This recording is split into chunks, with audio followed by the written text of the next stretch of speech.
వీటిలో మనం breaking news చూస్తున్నాం. హైదరాబాద్లో జూబ్లీ హిల్స్లో దారుణం జరిగింది. ఓ యువకుడు పంటి చికిత్స కోసం ఆసుపత్రికి వెళితే ఏకంగా ప్రాణాలే కోల్పోవాల్సి వచ్చింది. దంత చికిత్స కోసం వెళ్లిన తమ కుమారుడు మృతి చెందడంతో తల్లిదండ్రులు కన్నీరు మున్నీరుగా వెలిపిస్తున్నారు. జూబ్లీ హిల్స్లోని రోడ్ నంబర్ 37లోని ఎఫ్ఎంఎస్ ఇంటర్నేషనల్ డెంటల్ సెంటర్ ఉంది. లక్ష్మీనారాయణ స్మైల్ డిజైనింగ్ కోసం ఎఫ్ఎంఎస్ ఇంటర్నేషనల్ డెంటల్ హాస్పిటల్కి వెళ్ళాడు. వైద్య పరీక్షల అనంతరం దంత చికిత్స ప్రారంభించారు డాక్టర్లు. చికిత్స సమయంలో డాక్టర్లు అతడికి అనస్థీషియా ఇచ్చారు. అయితే మత్తుమందు మోతాదుకు మించి ఇవ్వడంతో బాధితుడు స్పృహ కోల్పోయాడు. వెంటనే లక్ష్మీనారాయణను అక్కడి నుంచి అపోలో ఆసుపత్రికి తరలించగా అక్కడ పరిశీలించిన డాక్టర్లు అతను అప్పటికే మృతి చెందినట్లు నిర్ధారించారు. ఈ ఘటనపై తల్లిదండ్రులు ఎఫ్ఎంఎస్ ఆసుపత్రిపై ఆగ్రహం వ్యక్తం చేస్తున్నారు. తన కొడుకు మృతికి దంత వైద్యులే కారణమని ఆరోపిస్తూ జూబ్లీహిల్స్ పోలీస్ స్టేషన్లో ఫిర్యాదు చేశారు. డాక్టర్ల నిర్లక్ష్యం కారణంగానే తమ కొడుకు మరణించాడని కుటుంబ సభ్యులు ఆరోపిస్తున్నారు. అనస్థీషియా అధిక మోతాదులో ఇవ్వడం కారణంగానే ఈ ఘోరం జరిగిందని, దంత వైద్యుడిపై కఠిన చర్యలు తీసుకోవాలని కోరుతున్నారు.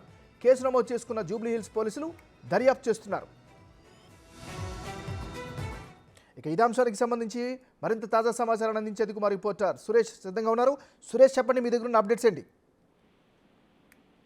ఈ నెల 16వ తేదీన లక్ష్మీనారాయణ ఆపరేషన్ చేయించుకోవడానికి జూబ్లీహిల్స్ లోని డెంటల్ హాస్పిటల్ కి రావడం జరిగింది. అతను ఒక్కడే ఆపరేషన్ కి హాస్పిటల్ కి వచ్చాడు. హాస్పిటల్ కి సంబంధించిన వైద్యులు అతనికి ఆపరేషన్ చేసే క్రమంలోనే ఆయన ఒక్కసారిగా స్పృహ కోల్పోవడం జరిగిందని చెప్పేసి కూడా చెప్పి అపోలో ఆసుపత్రికి తరలించారు. కానీ అపోలో ఆసుపత్రి వైద్యులు ఆ లక్ష్మీనారాయణ చూసి దారి మధ్యలోనే చనిపోయాడని చెప్పేసి డిక్లేర్ చేయడంతో అతని కుటుంబ సభ్యుల ఫోన్ నెంబర్ కూడా లేకపోవడంతో చాలాసేపు ఆలస్యమైంది కుటుంబ సభ్యులకు సమాచారం అందించడం అని చెప్పేసి కూడా చెప్పడంతో వెంటనే అతనికి సంబంధించిన సెల్ ఫోన్ ఆధారంగా కుటుంబ సభ్యులకు పోలీసులు సమాచారం అందించి ఈ ఘటన పైన కేసు నమోదు చేసి దర్యాప్తు చేస్తున్నారు. ఈ నెల నిశ్చితార్థమైన మరుసటి రోజే అతను తన పనులకు సంబంధించిన చికిత్స కోసం డెంటల్ హాస్పిటల్ కి ముందుగానే చూయించుకున్నాడు. అక్కడ అందులో భాగంగా అక్కడికి చేరుకొని ఆపరేషన్ చేయించుకునే క్రమంలోనే ఈ ఘటన జరిగినట్టు తెలుస్తుంది. అయితే డాక్టర్ల నిర్లక్ష్యం వల్లనే లక్ష్మీనారాయణ మృతి చెందాడని చెప్పేసి కూడా కుటుంబ సభ్యులు ఆరోపిస్తున్నారు. దీనిపైన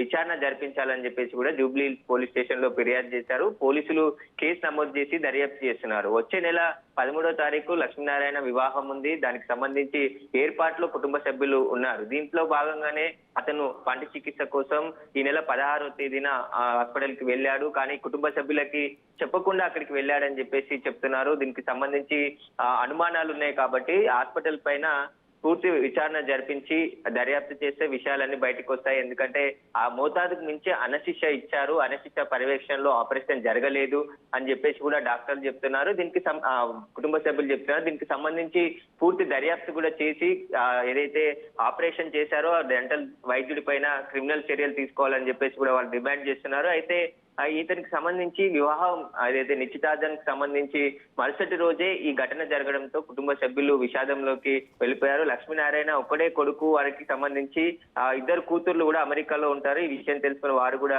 హైదరాబాద్ కు రావడం జరిగింది. అయితే లక్ష్మీనారాయణ ఎన్ని రోజుల నుంచి హాస్పిటల్ కి వెళ్తున్నాడు, అసలు ట్రీట్మెంట్ కి సంబంధించి ఎలాంటి ట్రీట్మెంట్ అందించారు, వీటన్ని వివరాలను కూడా పోలీసులు హాస్పిటల్ కి సంబంధించిన వైద్యులకి అడగడం జరిగింది. అసలు ఎలాంటి ట్రీట్మెంట్ చేశారు, ఎందుకు చనిపోవడానికి కారణాలు ఏంటి అనేది కూడా పోస్ట్ మార్టం రిపోర్ట్ వస్తేనే విషయాలన్నీ కూడా బయటకు వస్తాయని చెప్పేసి కూడా పోలీసులు చెప్తున్నారు. Right, thank you Suresh.